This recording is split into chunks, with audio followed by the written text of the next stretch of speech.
Welcome back. Well, as you're watching us in your air conditioning, tonight dozens of ham radio operators are sweating it out at Medal of Honor Park overnight.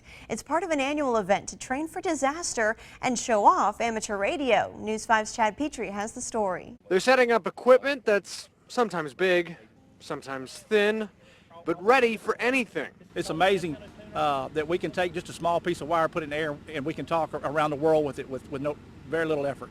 This is an exercise for fun and also an important exercise because when all else fails, amateur radio, ham radio will still be there.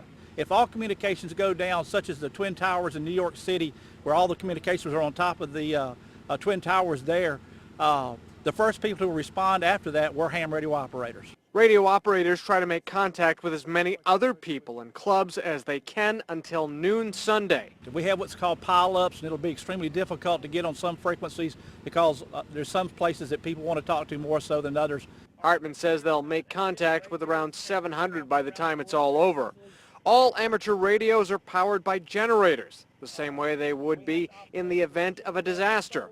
Also taking part, members of the U.S. National Reserve Corps. We're all volunteers, and we primarily, again, the same thing. We want to be able to assist our local citizens in any way possible if there's ever a disaster. Communication may be one of the first things to go in a disaster, but they hope to be the first ones back up if that happens.